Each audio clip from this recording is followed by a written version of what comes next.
तो प्यारे प्यारे बच्चों, जय हिंद। तुम सबको बहुत बहुत नमस्कार। आज हम लोग हैं यहाँ पर FST 60 19 अप्रैल वाले पेपर के डिस्कशन के लिए। बहुत अच्छा पेपर था और पहले हम बता दें कि हम लोग जिस मिशन के तहत हैं, ये डॉक्टर सिंह सर का सपना है पढ़ने का अधिकार सबको, डॉक्टर बनने का अधिकार भी सबको। तो इसके लिए आप लोगों के लिए ऑनलाइन टेस्ट और उसका डिस्कशन, जो कि इंडिया की कोई कोचिंग अपनी टेस्ट सीरीज़ का यूट्यूब ओपन डिस्कशन नहीं देती है, बट वी हैव। तो ये सब इन्हीं सिंह सर की वजह से है, जिनका प्यार आप लोगों पे इतना है कि वो सोचते हैं कि कोई भी बच्चा किसी भी तरीके से पीछे ना रह जाए। अब आज के पेपर की बात करते हैं। सबसे पहले welcome to new light channel from me. I am R D Srivastava, senior faculty of physics. आज के पेपर बेटा पुराने PYQ बेस्ड है। आज के पेपर के ऑलमोस्ट सभी क्वेश्चन पुराने PYQ हैं, और PYQ आप जानते हैं रिपीट तो होते ही हैं, और कई PYQ भी बहुत अच्छे हैं। तो जितने भी पुराने पेपर के अच्छे अच्छे PYQ थे वो हर टाइप के कलेक्ट किए गए, और उम्मीद है लेवल तो अच्छा था, लेकिन आपका सही होगा क्योंकि PYQ थे। तो चलिए शुरू करते हैं। FST 60 है और ये पहला क्वेश्चन है। A physical quantity of dimensions of mass that can be conformed out of C, G and E square upon 4 pi epsilon 0, where C is the speed of light and G आप सब लोग जानते हैं gravitational constant. तो मतलब इसमें से किस क्वांटिटी की डायमेंशन मास की डायमेंशन के बराबर होगी। अब इसको करने का मैं आपको मेथड बता रहा हूं। सबसे बढ़िया मेथड तो जो किसी का कोई गलत नहीं होता है वो ये है कि मुझे मास की डायमेंशन निकालनी है।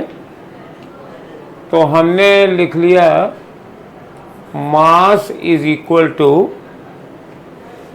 C की पावर x, G की पावर y और E square upon 4 pi epsilon 0 इस होल क्वांटिटी की पावर z।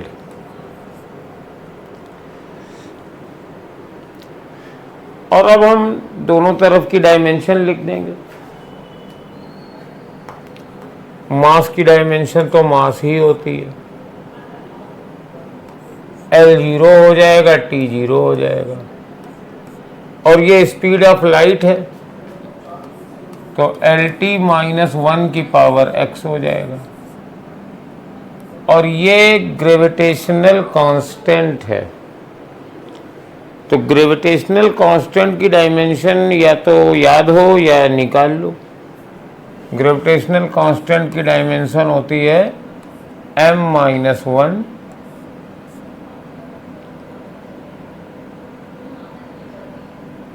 L³ और T-2 इसकी power y,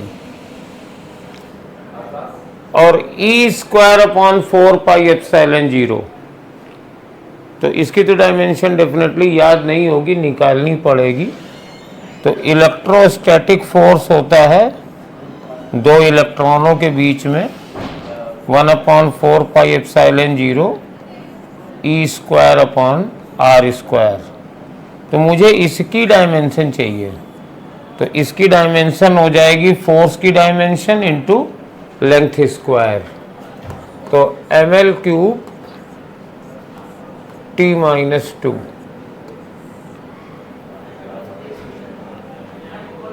to the power z। अब आपके तीन इक्वेशंस आ जाएंगे। पहले m की पावर मैच करते हैं। तो इधर m की पावर है -y और इसमें m की पावर है z बराबर 0, सॉरी इधर है 1, तो माइनस वाई प्लस जेड की वैल्यू 1 आ रही है। अब L की पावर कैलकुलेट करते हैं, x plus 3y plus 3z is equal to 0, और t की पावर लेते हैं माइनस एक्स माइनस 2y और minus 2z is equal to 0। और अगर हम इसको सॉल्व कर लें तो मुझे x, y और z की सबकी डायमेंशंस मिल जाएंगी।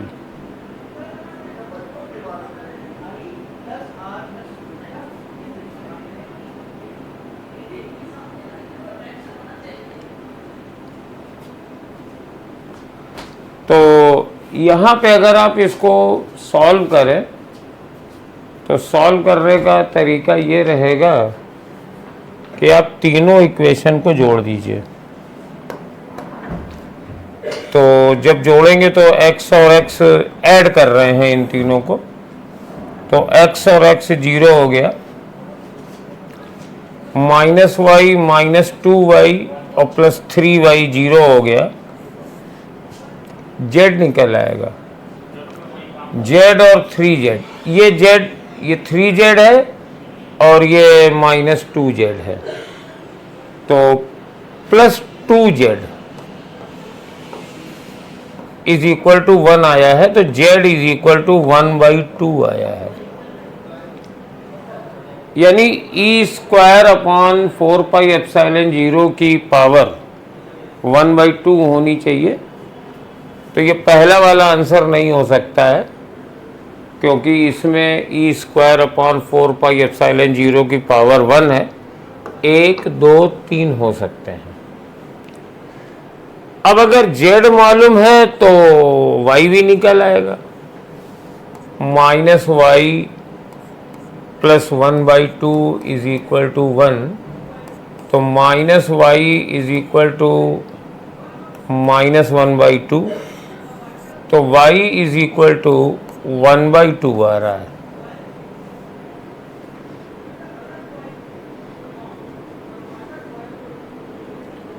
मतलब g की पावर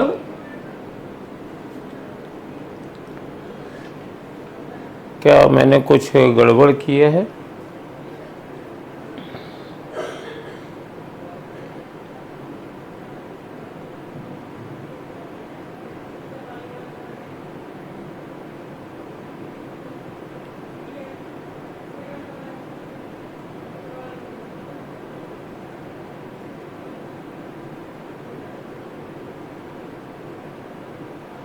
हाँ सॉरी, यहीं पे गड़बड़ है थोड़ी सी।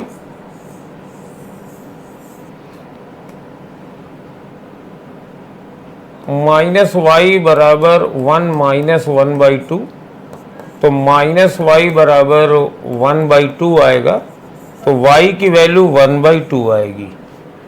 अब क्लियर हो गया, g की पावर माइनस 1/2 होनी चाहिए, तो यहाँ तो प्लस 1/2 है, यहाँ पर प्लस 1/2 है और यहाँ पर माइनस 1/2 है, तो फोर्थ वाला हमारा आंसर आ जाएगा। अब आप y और z की वैल्यू रख करके आप x की भी वैल्यू निकाल सकते हैं। x की वैल्यू डेफिनेटली मेरे पास 0 आनी चाहिए, निकाल के देख सकते हैं। तो ये इसका करने का ट्रेडिशनल मेथड है, इसी तरीके से करते हैं। बट आप कुछ और भी मैनिपुलेशन कर सकते हैं और इस तरीके से कर सकते हैं कि जैसे इसको हम नेक्स्ट पेज पे ले लेते हैं, मिटाएंगे नहीं। हमने लिखा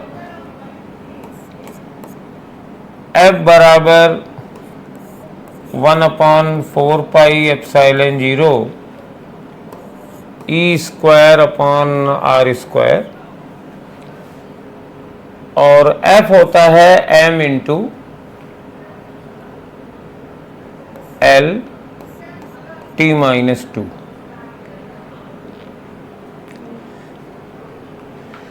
तो यहां से m की डायमेंशन निकालनी है। 1/4πε0 ई स्क्वायर अपॉन ये आर स्क्वायर हो गया है। अब देखिए यहां से अगर हम लेके आए तो ये एल टी माइनस टू है,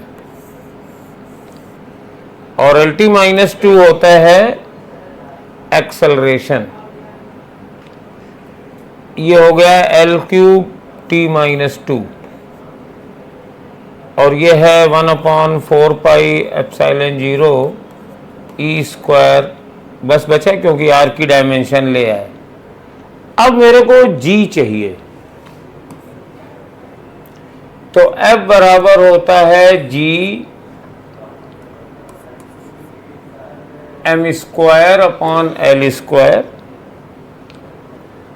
तो इसकी जगह हम एम ए लिख देते हैं, बराबर G m square upon l square, और यहाँ से m बराबर हो जाएगा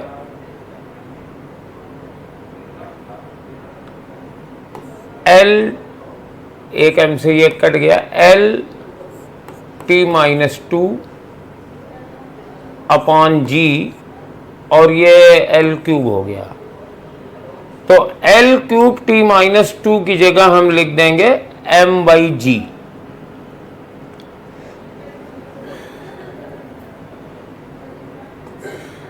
L cube t minus two की जगह लिख देंगे जीएम।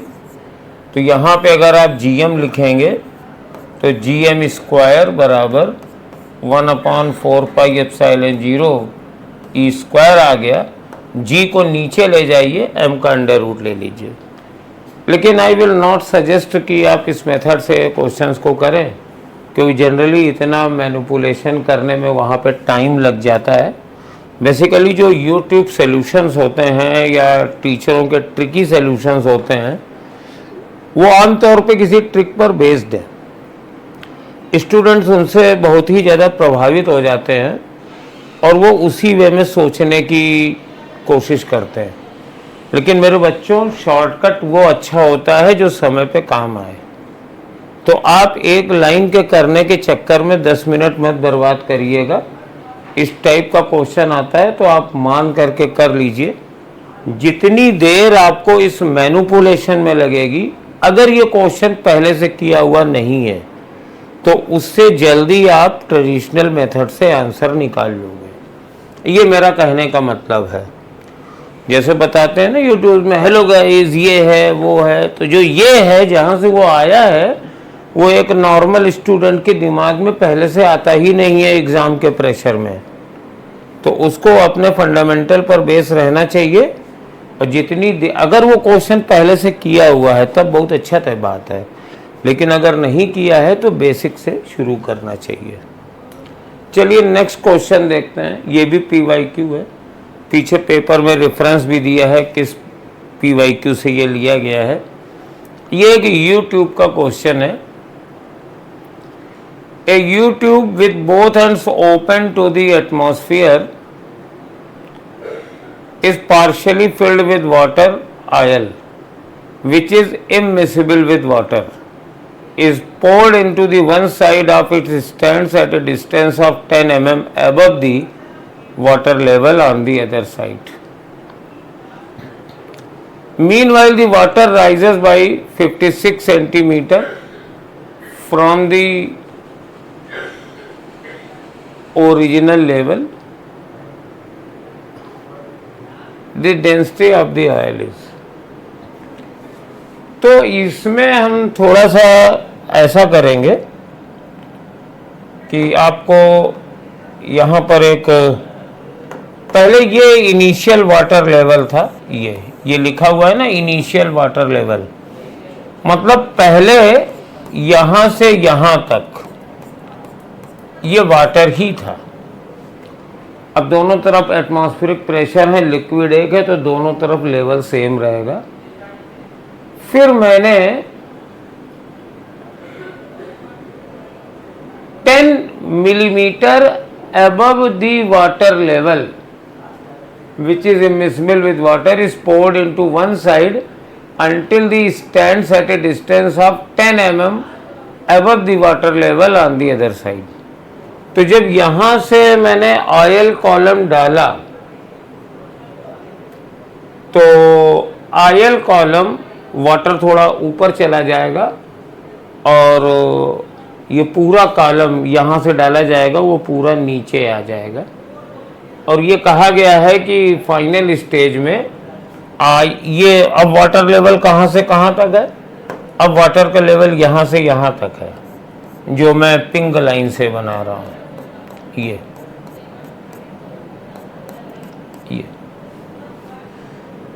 तो ये 65 mm ऊपर गया है और आयल इससे भी ऊपर है, ये 10 mm है और आयल की डेंसिटी पूछी गई है। तो बेटा हम लोग ऐसे चलते हैं, मैनोमेट्रिक इक्वेशन लगा देते हैं। यहां पर एटमॉस्फेरिक प्रेशर है P0, फिर यहां से यहां तक वाटर है, आयल है, आयल की डेंसिटी निकालनी है। तो ये बेटा डिस्टेंस कितनी है, 65 65 और ये 10 यानी 75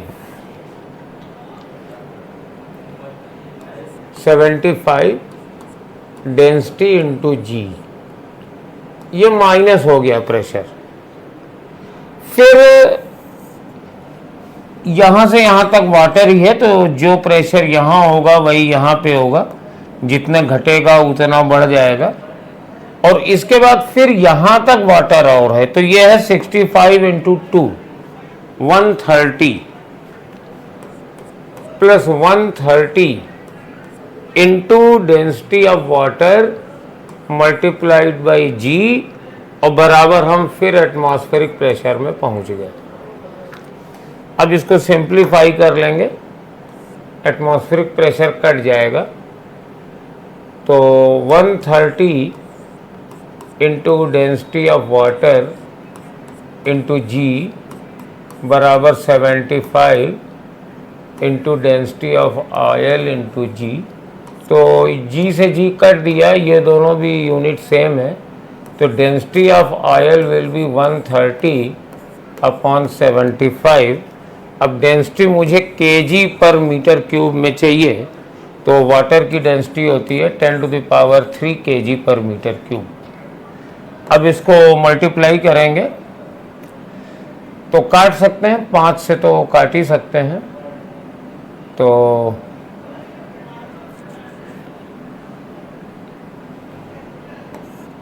15 और 5 दूनी 10, 5 6 के 30 और ये 1000 आ गया। अब इसको डिवाइड कर देंगे, कैलकुलेट करना है मुझे 26/15 इंटू 1000, तो 5 से और भी काट सकते हैं, 5 से 15 और ये बेटा 200 हो गया। तो 26 दूना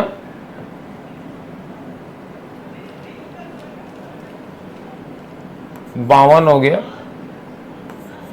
52/3 इंटू 100।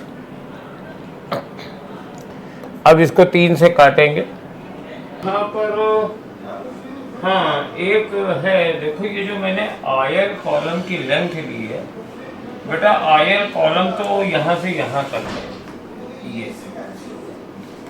ये आयल कॉलम यहाँ से यहाँ तक लिखा है, तो यहाँ से नहीं है। तो आयल कॉलम की लेंथ जो ये 75 है वो एक्चुअली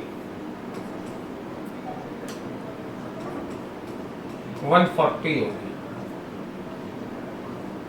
तो बाकी सब ठीक है,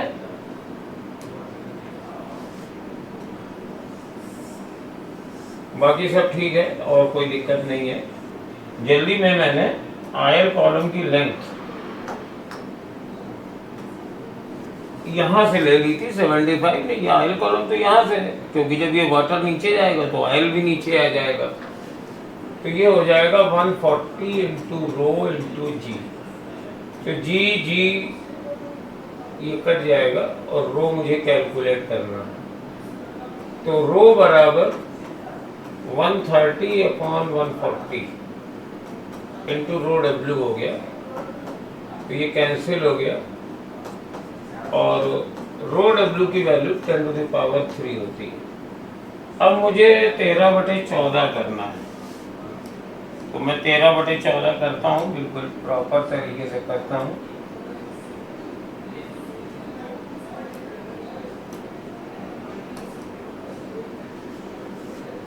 (13 / 14) तो आ जाएगा 0.9285। तो मैं इसको लिखता हूँ 0.9285 इंटू 10⁻³ तो ये 928.5 kg/m³ आंसर आ गया है और पहला वाला आंसर रहेगा इसका। और ये चीज़ देखो, जैसे मुझसे जल्दी में मैं ले गया था 75, तो ये तुम लोग भी ध्यान रखना, ऑयल कॉलम यहाँ तक है, तो मैंने मैनोमेट्रिक यहाँ से यहाँ तक लगाई है, यहाँ तक। तो यहाँ पे प्रेशर एटमॉस्फेरिक था, नीचे जाने पे घटा। ये वाटर सेम है, तो जितना घटेगा उतना बढ़ेगा और यहाँ से फिर बढ़ेगा यहाँ तक और फिर एटमॉस्फेरिक आ जाएगा। इसको बोलते हैं मैनोमेट्रिक इक्वेशन। दूसरे कई जगहों पर आपको ये भी मिल सकता है कि वो इन दोनों लेवल पे प्रेशर को बराबर कर देंगे, तब भी वही रिजल्ट आएगा। यहाँ एटमॉस्फेरिक प्रेशर प्लस ऑयल का प्रेशर और इधर atmospheric pressure this water column का प्रेशर, तब भी यही इक्वेशन आनी है। ठीक है बच्चों, बहुत अच्छा क्वेश्चन था, यूट्यूब इस बार आ सकता है। थर्ड है particle of mass m is projected with velocity kv0 kve, where ve is the escape velocity from the surface of earth or maximum height above the surface reached by the particle is। तो ये मेरे पास अर्थ है और suppose ये h height तक particle जाता है, तो यहाँ पे वेलोसिटी 0 है और यहाँ की वेलोसिटी है kve और k की वैल्यू लेस देन 1। आप जानते ही हैं कि k की वैल्यू लेस देन 1 ही होनी चाहिए।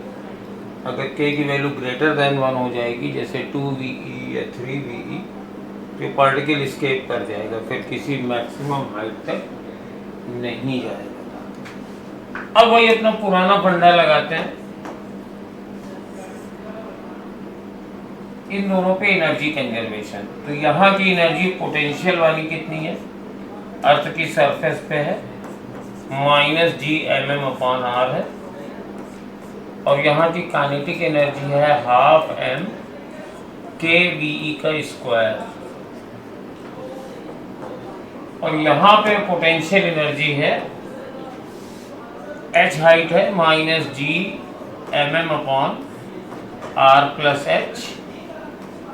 और बेटा यहाँ पर काइनेटिक एनर्जी तो 0। बस इसी को सिंप्लीफाइड करके हमें h निकाल लेना है। तो देखिए मैं कैसे सॉल्व कर रहा हूँ। -gmm/r किया प्लस 12m k² और इसके वेलोसिटी हम जानते हैं अर्थ की सरफेस होती है √2gm/r, तो इसका स्क्वायर कर देंगे तो gm/2gm/r बराबर, और यहाँ पे -gmm/r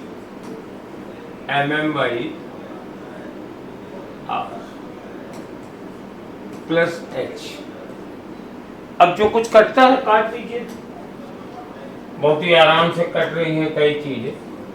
gmm कट रहा है और ये तो k² है और ये 2 कट रहा है, तो बचा क्या, -1/r ये g तो कट गया, ये 2 भी कट गया, ये k² बाई r बचा और ये -1/r प्लस h बचा। अब मुझे यहां से h निकालना है, तो अब चाहे जैसे निकाल लो। पहले यहाँ पे r एलसीएम ले लिया तो -1 प्लस k² आ गया, -1/r प्लस h आ गया,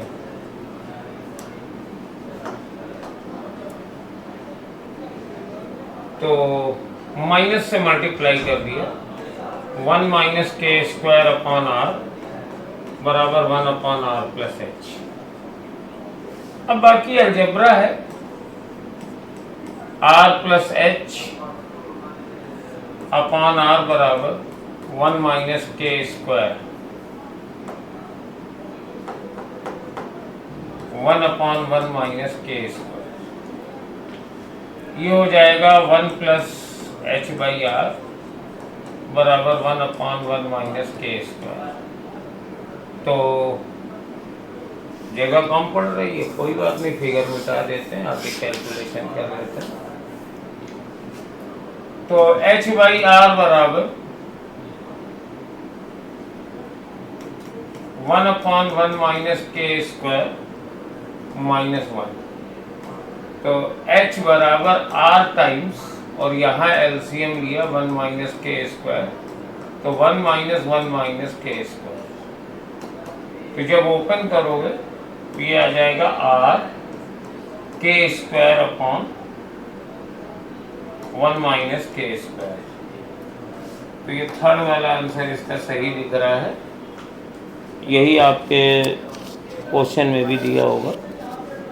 it is a very good question asked in I think 2021। ये सारे क्वेश्चन बेटा PYQ ही है, और जितने भी अच्छे PYQs थे वही रखे गए हैं जिसमें बच्चों को थोड़ी दिक्कत होती है और उनको थोड़ा बहुत मॉडिफाई किया गया था। इस क्वेश्चन की भी मैं आपको हिस्ट्री बता दूं, ये भी 2021 का क्वेश्चन था, और इसमें डिफरेंस हमने ये किया है, इसमें एक डिफरेंस किया गया है, आप लोग मिला लेना, 2021 में ये क्वेश्चन आया था, उसमें ये रॉड का भी मास था और हमने मास को, रॉड को मासलेस कर दिया है। इक्विलिब्रियम तो है ही है, तो फंडा नहीं बदलेगा, रॉड का मास हट जाएगा। तो इसके अबाउट मोमेंट ले लीजिए, तो इसका मोमेंट हो जाएगा 2g, ये फोर्स है, और ये डिस्टेंस 20 है, और बराबर ये वाली डिस्टेंस हो जाएगी 120 इंटू mg। तो अब सिंप्लीफाई करते हैं, g से g कट जाएगा, और m बराबर 40/120, तो 1/3 kg आंसर आ जाएगा। वहाँ पे आंसर 2021 में अगर आप गड़बड़ कर रहे होंगे, रट रहे होंगे, तो आपका आंसर 1/12g आया होगा, क्योंकि 2021 के पेपर में रॉड का भी मास था, तो एक मोमेंट इसमें और ऐड करना था, यहाँ रॉड को मासलेस कर दिया गया है। ये भी 2021 का ही क्वेश्चन है, और a particle moving in a circle of radius r with a uniform speed takes time 2t to complete the revolution, one revolution. If this particle were projected with the same speed at angle theta to the horizontal, the maximum height attained by it is equal to 4r. तो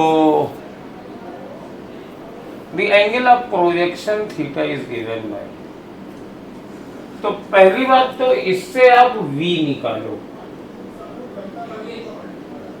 तो circle की radius R है और uniform speed मान लो V है, तो 2T बराबर 2 पाई R upon V। तो 2 से 2 कट गया, V बराबर आ गया 2 पाई अपॉन T। सॉरी 2 से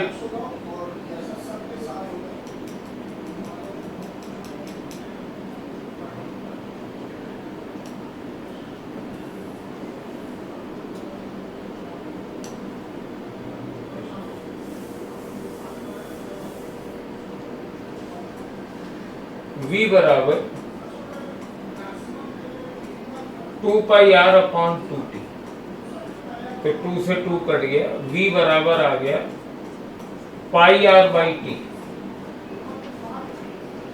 अब इस वेलोसिटी से इसको प्रोजेक्ट किया गया एट एंगल थीटा और मैक्सिमम हाइट थी 4R। तो मैं मैक्सिमम हाइट का फॉर्मूला लगाऊंगा। तो 4R बराबर U स्क्वायर, तो pi square R square upon T square into sine square theta upon 2G, projectile motion का फॉर्मूला। अब आप देखिए, एक R से ये R कट गया, तो साइन स्क्वायर थीटा बराबर कितना आया?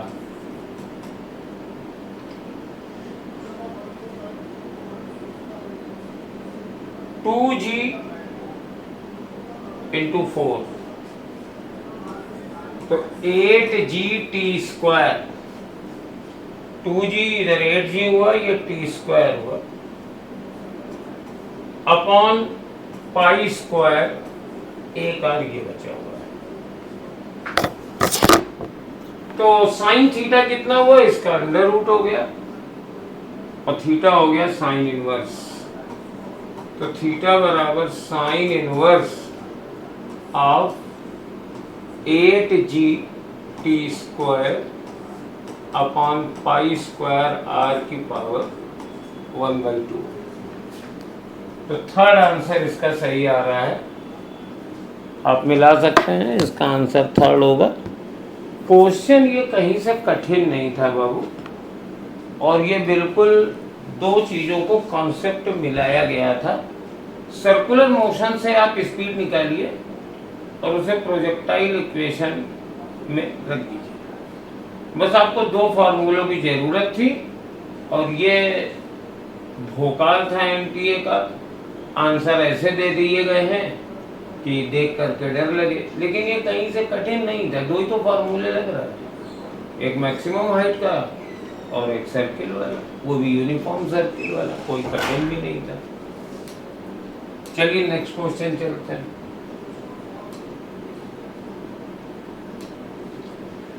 ये देखो मैच द कॉलम है और ये भी एज इट इज लिया गया है, इसमें कोई चेंज नहीं है। और ये न्यूलैट के एफएसटी पेपर में भी हम लोगों ने कई बार पूछा है, तो इसको तो आपको देख के ही आंसर दे देना चाहिए। तो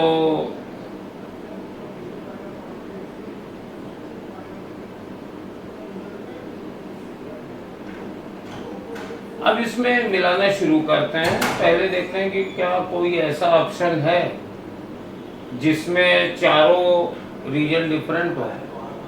तो ऑप्शन में देखो, अगर हम डी वाले को मैच करें, ये मैं आपको ट्रिक बता रहा हूँ। तो पहले में डी में पी है, दूसरे में डी में आर है, तीसरे में डी में एस है, चौथे में डी में क्यू है। तो अगर हम डी वाले को मैच करा दें तो हमें बाकी मैच कराने की जरूरत नहीं पड़ेगी। The total internal energy of A 1 mole of A diatomic gas, तो टोटल एनर्जी होती है F/2 nRT, तो डाई एटॉमिक गैस है तो डिग्री ऑफ फ्रीडम 5 हो गई, नंबर ऑफ मोल्स हैं 5/2 RT, यानी डी वाला आर से मैच कर रहा है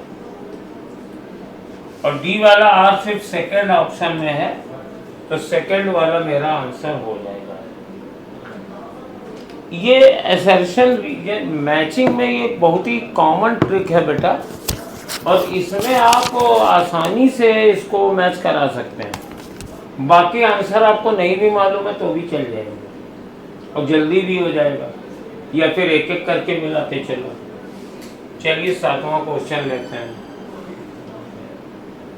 द पोटेंशियल एनर्जी दी गई है और कहते हैं कि इक्विलिब्रियम में डिस्टेंस क्या होगी, तो हमें मालूम है। पहले आप क्वेश्चन पढ़ लीजिए इसको कायदे से। एक बहुत ही कॉमन सा फॉर्मेट है ये कि इसमें आप क्वेश्चन देख लीजिए, इसलिए मैं स्क्रीन से हट जाता हूँ। The potential energy of a particle in a force field is U. Potential energy दी है और कहते हैं कि इक्विलिब्रियम में पार्टिकल की डिस्टेंस क्या होगी। तो बेटा यहाँ पर जो इक्विलिब्रियम में डिस्टेंस है वो इक्विलिब्रियम का मतलब क्या है? इक्विलिब्रियम का मतलब है F बराबर 0 और F निकलता है -du/dr से। ये फॉर्मूला मुझे मालूम है, तो पहले तो फोर्स निकाल लो, तो -d/dr of a/r⁻², b -b into r⁻⁻1, और इस फोर्स को 0 के बराबर कर दें। अब देखो माइनस उधर जाके माइनस ही चला जाएगा, a⁻³ इंटू -2 और -b -1 r⁻² बराबर 0।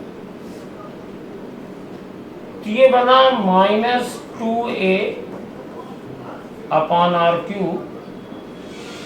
प्लस b/r² बराबर 0। अब यहां से मुझे r निकालना है, तो हम ऐसे निकालते हैं। देखो किस तरीके से निकालते हैं। -2a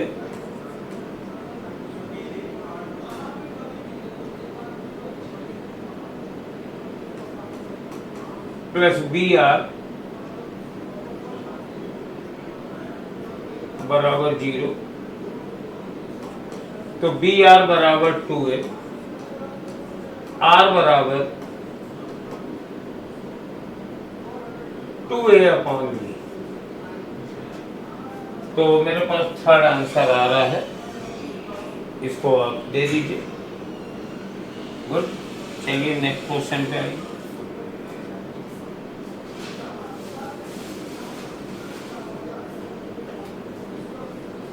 इसको जरा पढ़ लीजिए, ये एक लाइन का क्वेश्चन है। देखिए जरा क्या इसमें दिया गया है। 2 स्फीयर्स, मैं स्क्रीन से हट जाता हूं जिससे आप क्वेश्चन पढ़ें। 2 spheres A and B of masses m1 and m2 respectively collide. A is at rest initially and B is moving with velocity v along x-axis. After collision, B has velocity v/2 in a direction perpendicular to the original direction. The mass A moves after collision in the direction. तो conservation of momentum निकल आएगा, उसी से ये करने की कोशिश करते हैं। तो A इनिशियली रेस्ट में था, तो m1 × 0 और B का मास m2 था और ये V अलोंग एक्स एक्सिस जा रहा था।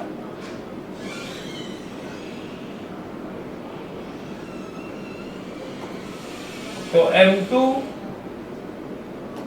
Into V along positive x axis, positive x axis की डायरेक्शन में आई है। After collision B has a velocity v/2 in a direction perpendicular to the original direction।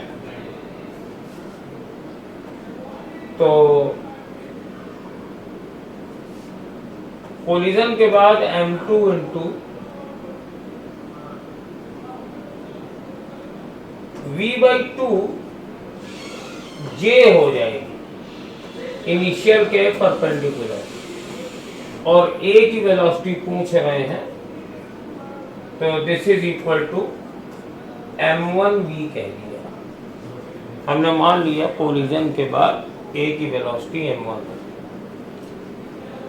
अब देखिए इसमें ये तो जीरो ही है, तो m1v बराबर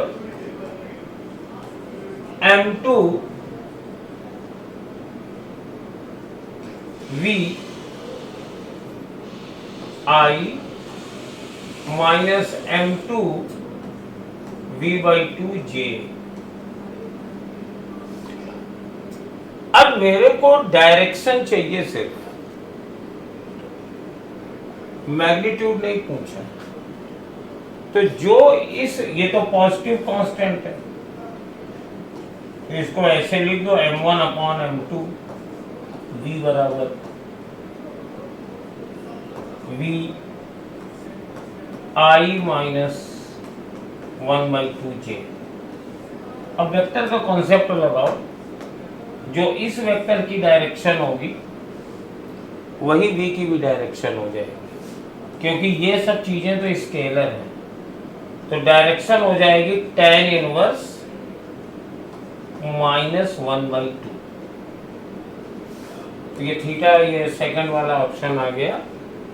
बहुत अच्छा क्वेश्चन था, पूरी वेलोसिटी नहीं पूछी, पूरे डाटा भी नहीं दिए, और सिर्फ उन्होंने डायरेक्शन पूछ ली।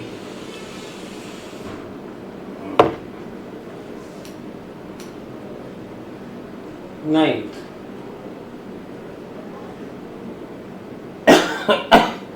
सैटेलाइट पर क्वेश्चन है, और अर्थ की सरफेस से 5r की हाइट पर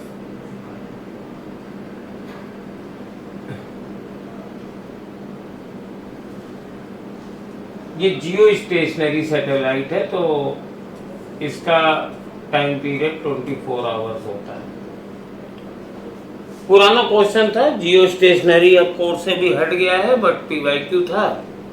और इतना तो नई वाली में भी लिखा है कि जियो स्टेशनरी सैटेलाइट का टाइम पीरियड 24 आवर्स होता है। एक दूसरा सैटेलाइट है, वो 2r हाइट पर ही है, और इसका टाइम पीरियड पूछ रहा है।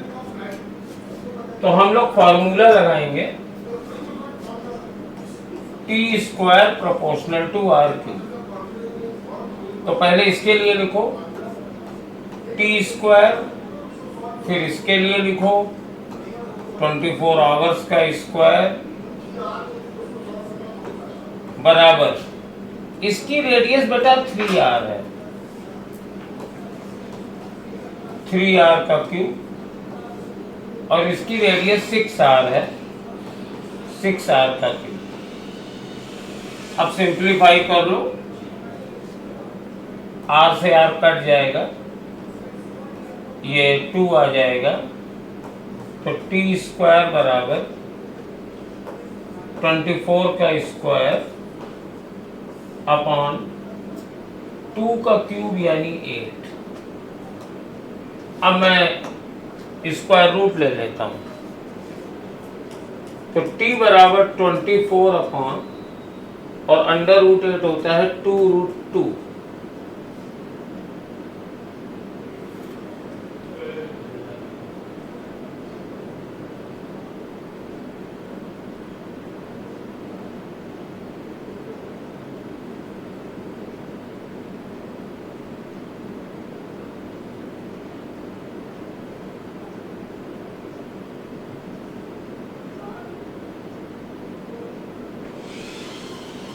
तो ये 12/√2 है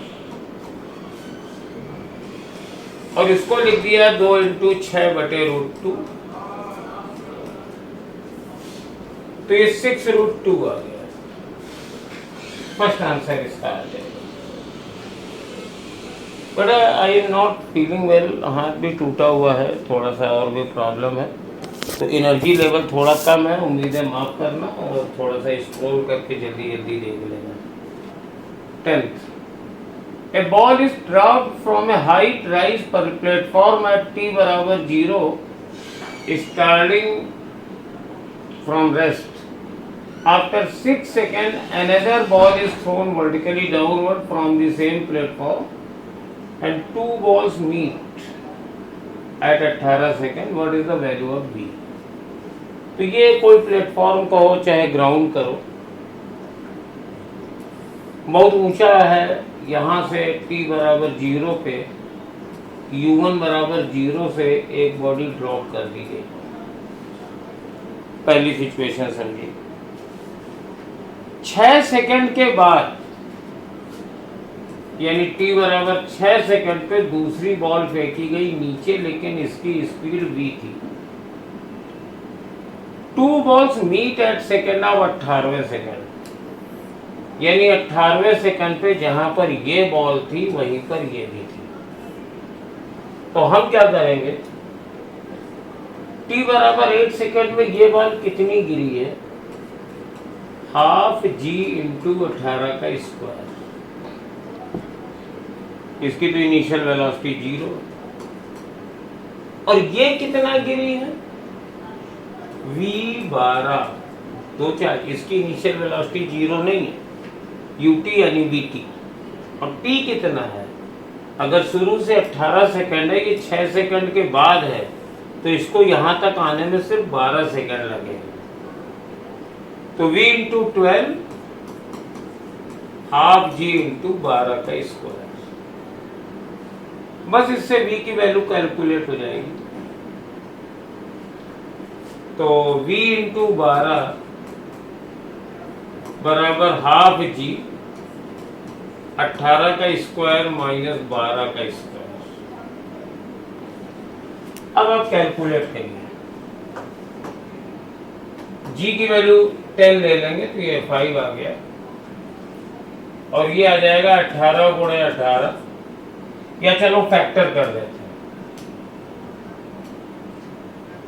18 + 12 तो 30, और इंटू 18 माइनस 12 6/12, तो ये 6 दूनी 12 हो गया, और ये 15 हो गया, तो ये 75 आ रहा है। तो v की वैल्यू 75 मीटर पर सेकंड है। ये बहुत ही अच्छा क्वेश्चन था। अब हम लोग नेक्स्ट क्वेश्चन पे आ रहे हैं, 11वें पे। तो पहले इसको थोड़ा सा पढ़ लीजिए। A shell of mass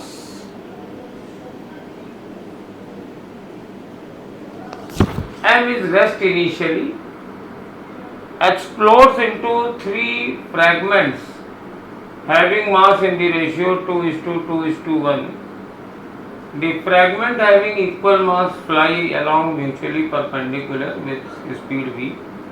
The speed of the third fragment is. तो उम्मीद है आपने पढ़ लिया होगा। ये बहुत ही कॉमन फॉर्मेट है, और इसमें अगर इस टाइप का क्वेश्चन है तो आप एक डायरेक्ट फार्मूला भी लगा सकते हैं। वो फार्मूला होता है, लेकिन इसी फॉर्मेट में लगाना मैं बता रहा हूं। बॉल पहले रेस्ट में हो और इसके 3 फ्रैगमेंट हों और 2 परपेंडिकुलर डायरेक्शन में जाएं। तो जो परपेंडिकुलर डायरेक्शन में जा रहे हैं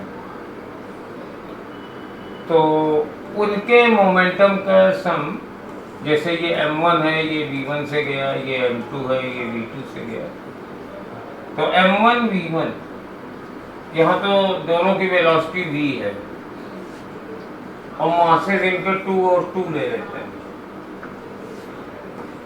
तो 2v का स्क्वायर प्लस 2v का स्क्वायर अंडर रूट और डिवाइडेड बाई थर्ड वाले का मास यानी 1। तो 4v स्क्वायर तो आ गया 2 अंडर रूट 2। ये वेलोसिटी ऑफ थर्ड है, सेकंड वाला ऑप्शन है। फॉर्मूला मैं बता देता हूं। जैसे ये 3 फ्रेगमेंट के मास हैं m1 m2 m3, दो परपेंडिकुलर डायरेक्शन में जा रहे हैं v1 और v2 से, और थर्ड वाले की स्पीड पूछी है। तो v3 बराबर अंडर रूट m1 v1 का स्क्वायर प्लस m2 v2 का स्क्वायर अपॉन m3। अब डायरेक्ट निकाल सकते हो, कई बार इस पे क्वेश्चन आया है, लेकिन कंडीशन फॉलो होना चाहिए। बम पहले रेस्ट में होना चाहिए, फिर 3 टुकड़ों में बढ़ना चाहिए और उसमें से 2 परपेंडिकुलर डायरेक्शन में जाने चाहिए। तो उस केस में ये फॉर्मूला बहुत ही सही और जल्दी रिजल्ट दे देता है। अदरवाइज आप कंजर्वेशन ऑफ मोमेंटम से भी कर सकते हैं।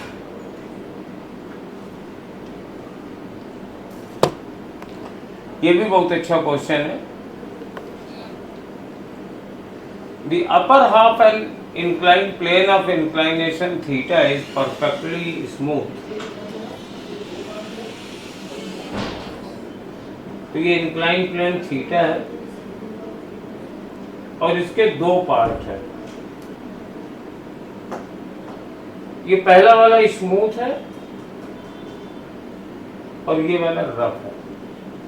तो सपोज कोएफिशिएंट ऑफ फ्रिक्शन में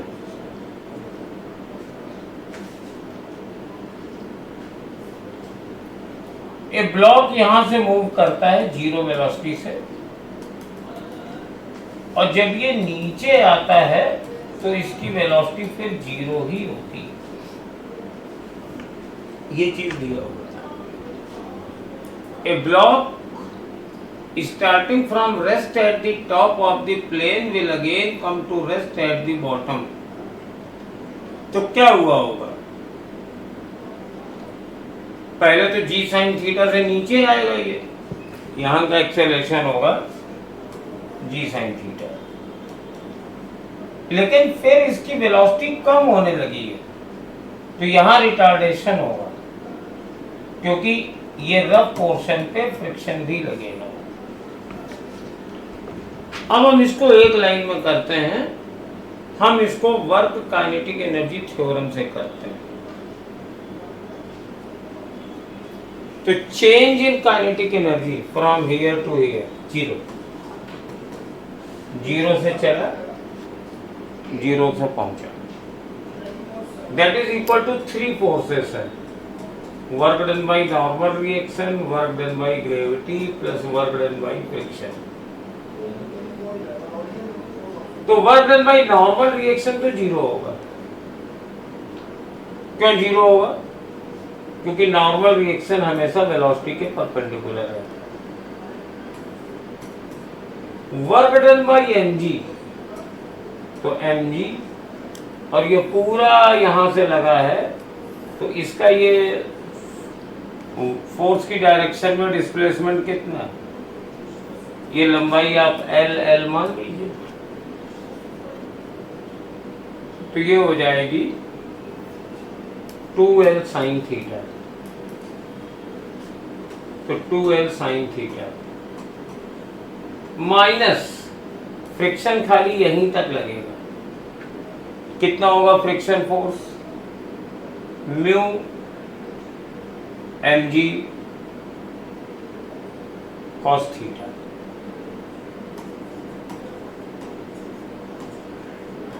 और मल्टीप्लाइड बाई सिर्फ L बराबर, बस ये आ गया 0।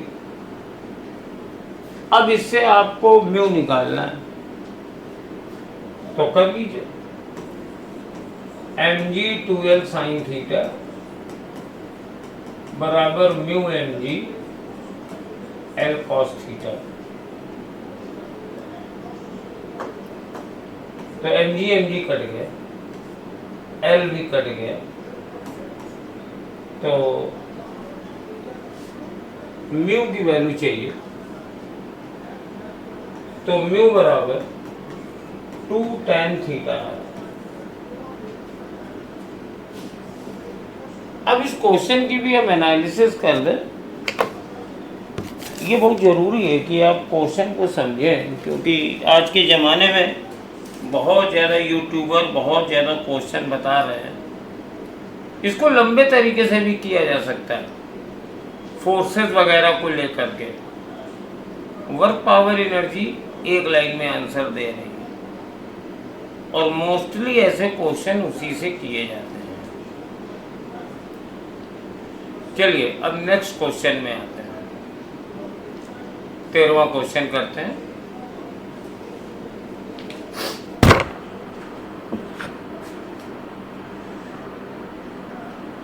In the given figure A बराबर 15 मीटर पर सेकेंड स्क्वायर है और ये टोटल एक्सेलरेशन है।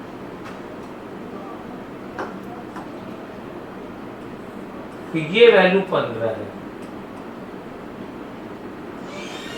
मतलब अब यहाँ पे जो टोटल एक्सेलरेशन है सेंटर की ओर नहीं है, मतलब ये बेटा नॉन यूनिफॉर्म सर्कुलर मोशन है। रेडियस आर दे रखी है, स्पीड ऑफ द पार्टिकल निकालना है। तो सेंट्रीपिटल एक्सेलरेशन क्या होगा निकाल। 15 cos थीटा, 15 cos 30, इसका ये कंपोनेंट हो गया। ये वाला कंपोनेंट टेंजेंशियल एक्सेलरेशन देगा, और सेंट्रीपिटल एक्सेलरेशन होता है v²/r। तो r की वैल्यू दी गई है 2.5, तो बस v की वैल्यू हमारी आ गई।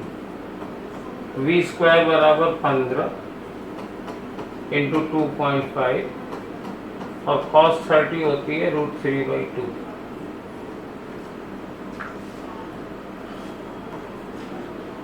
अब v निकालेंगे तो अंडर रूट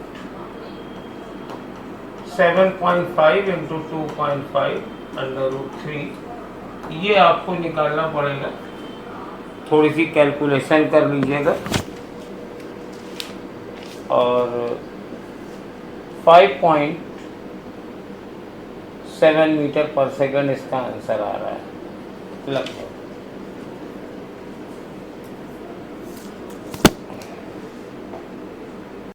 तो इसको कैलकुलेट कर लीजिए, ये आंसर आ जाएगा। चलिए नेक्स्ट क्वेश्चन पे आते हैं। Certain quantity of water cools from 70 to 60 first 5 minute and 254 in the next 5 minutes. Temperature of the surrounding. तो न्यूटन्स लॉज ऑफ कूलिंग लगाएंगे। न्यूटन्स लॉज ऑफ कूलिंग होता है θ1 minus θ2 upon T proportional to θ1 plus θ2 upon 2 minus θ0। अगर कोई body θ1 से θ2 T time में cool हो जाती है तो ये रिलेशन है। θ0 रूम टेम्परेचर है। तो पहले गई 70 माइनस 60 फर्स्ट 5 मिनट, और ये बराबर के ले लेते हैं 70 प्लस 60/2, और रूम टेम्परेचर तो मालूम नहीं है। अब ये 54 पहुंच गई है नेक्स्ट 5 मिनट में, तो 60 से 54 नेक्स्ट 5 मिनट में गई है, तो के 60 प्लस 54/2 माइनस θ0, और हमें इस बार θ0 निकालना है। तो इन दोनों को डिवाइड कर देते हैं, 5 कट जाएगा, 10/6। यहाँ के कट जाएगा, 70 और 60 का आधा 65 माइनस थीटा नॉट, और ये कितना आएगा भाई 60 और 54, तो 60 और 50 110 हो गया, 114, 114/2, तो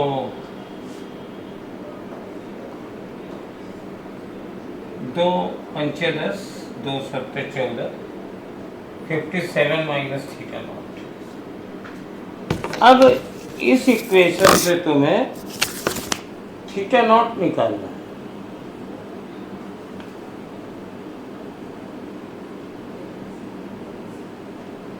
तो थीटा नॉट की वैल्यू अब ये कैलकुलेट करके निकाल सकते हो, शाबाश।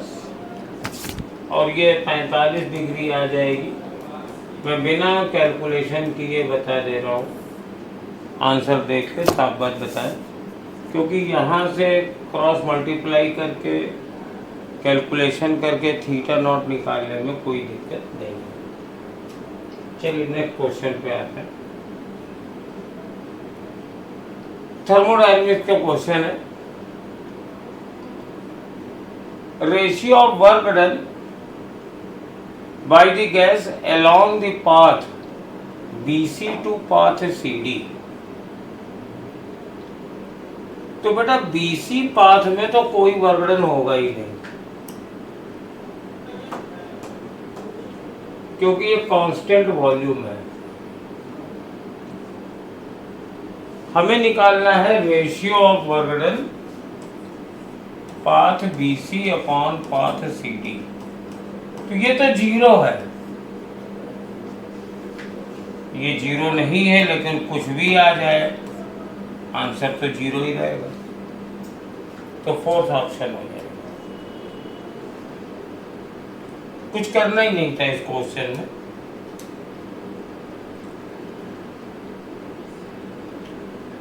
A thin rod of length L and mass M is bent at its midpoint into two halves such that the angle between them is 60 degree।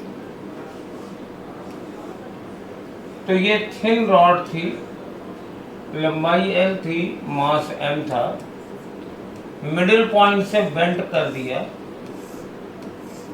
ये एंगल 60 डिग्री है एक प्लेन। तो दोनों का मास भी आधा हो जाएगा, लेंथ भी आधी हो जाएगी, और मोमेंट ऑफ इनर्शिया निकालना है इस प्लेन के अबाउट। तो ml²/3 ml²/3, बीच में एंगल कुछ भी हो कोई मतलब ही नहीं है। तो m/2 L²/4/3, और वही इसका भी होगा, वही इसका भी होगा, 2 से गुणा कर दिया, ये कट गया, ml²/12 आपका आंसर है, फोर्थ वाला। जो ओरिजिनल क्वेश्चन था मुझे याद है, उसमें 90 डिग्री का एंगल था, इसको मॉडिफाई करके 60 कर दिया गया है। और ये मैं आपको बता दूं, ये एंगल मैटर ही नहीं कर रहा है, 30 भी कर सकते थे, क्योंकि जिस एक्सिस के अबाउट मोमेंट ऑफ इनर्शिया पूछा गया है उस एक्सिस के अबाउट ml²/3 ही है। पीरियड ऑफ ऑसिलेशन इस T है, तो ये टाइम पीरियड होता है 2π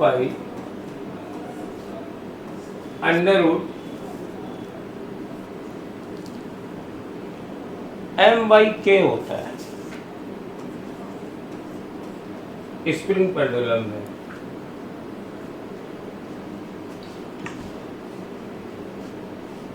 अब 3m ऑल्सो सस्पेंड कर दिया, तो नया टाइम पीरियड कितना हो जाएगा, m+3m/k। मास और लटक गया, स्प्रिंग तो वही रही, तो बेटा ये 4m हो जाएगा, तो 2 बाहर आ जाएगा, तो 2π√m/k, तो ये 2t हो गया। तो नया वाला टाइम पीरियड 2t हो जाएगा, क्योंकि टोटल मास m+3m 4m हो गया, तो मास डबल हो गया, तो टाइम पीरियड भी मास 4 टाइम्स हो गया, तो टाइम पीरियड डबल हो जाएगा।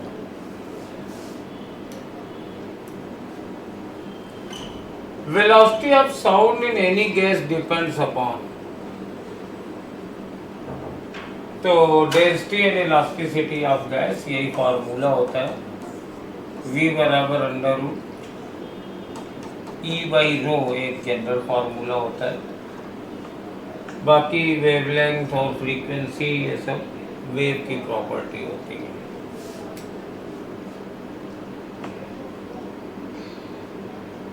इस क्वेश्चन को पढ़िए। A closed organ pipe closed at one end is excavated to support the 7th harmonic. It is found that the air in pipe has, कितने नोट्स बनेंगे, कितने एंटी नोट्स बनेंगे। तो क्लोज ऑर्गन पाइप है, तो पहले फंडामेंटल नोड में एक नोड और एक एंटी नोड बनेगा, फिर फर्स्ट ओवरटोन के साथ एक एक नोड एंटी नोड बढ़ता जाता है। तो फर्स्ट ओवरटोन थर्ड हार्मोनिक होगा, तो 2 नोड 2 एंटी नोड बनेगा। फिर फिफ्थ हार्मोनिक होगा, तो एक नोड एक एंटी नोड और बढ़ जाएगा। फिर 7th हार्मोनिक हो जाएंगे, तो एक नोड और एक एंटी नोड और बन जाएगा, तो 4 नोड्स और 4 एंटी नोड्स और, ये 4th आंसर हो जाएगा। We consider a thermodynamic system if delta U represent the increase in internal energy and delta W the burden by the system. Which of the following statement is true? Calculation नहीं है, theory है। तो इसमें देखिए, अगर isothermal process होगा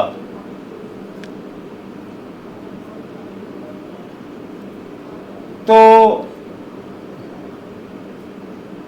हमारे पास delta U 0 हो जाएगा, और Q 0 नहीं होगा, तो ये गलत हो गया है, ये भी गलत हो गया। डेल्टा U बराबर माइनस डेल्टा W, ये सही। एडियाबैटिक में Q माइनस W बराबर डेल्टा U होता है, ये थर्ड वाला सिस्टम सही। बाय डेफिनेशन पूछा गया था। Output of OR gate is 0, बहुत ही सिंपल क्वेश्चन है। अगर दोनों इनपुट 0 हो तो फर्स्ट ऑप्शन होगा, अगर कोई एक 0 होगा तो 1 हो जाएगा, दोनों 1 होंगे तो 1 हो जाएगा। आइदर इनपुट इज 0 का मतलब है कोई एक 0 हो, कोई दूसरा 0 ना हो। इलेक्ट्रिक डाइपोल दिया है,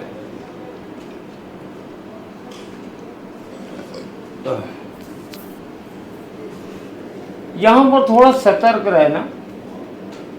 डाइपोल लिखा हुआ है, लेकिन जो आर की वैल्यू है वो एल की कंपैरिजन में बहुत बड़ी नहीं है, तो हम डाइपोल वाला फार्मूला नहीं लगा सकते हैं।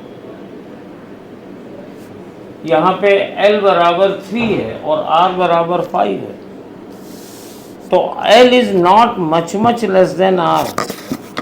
तो अगर तुमने डाइपोल वाला फॉर्मूला लगा दिया तब तो आंसर गलत आना है। दोनों चार्जेस की वजह से पोटेंशियल निकालो। तो बेटा यहां पर हम निकालते हैं, पहले निकालते हैं पॉजिटिव चार्ज के लिए। तो K Q अपॉन ये 3 ये 5 है, तो ये खाली 2 बचा, 2 का स्क्वायर, तो minus k q upon 8 square. और ये सेंटीमीटर में है, तो दोनों के लिए मीटर में बदलने के लिए 10 टू द पावर 4 से 1 सेंटीमीटर में 10 टू द पावर -2 मीटर होते हैं, तो ये आ जाएगा।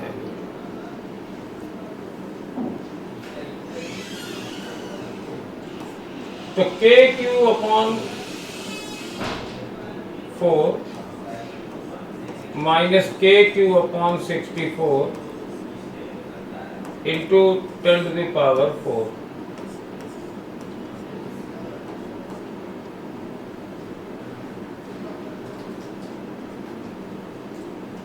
अब आप इसमें से एलसीएम ले लीजिए। 64 तो 16 k q minus k Q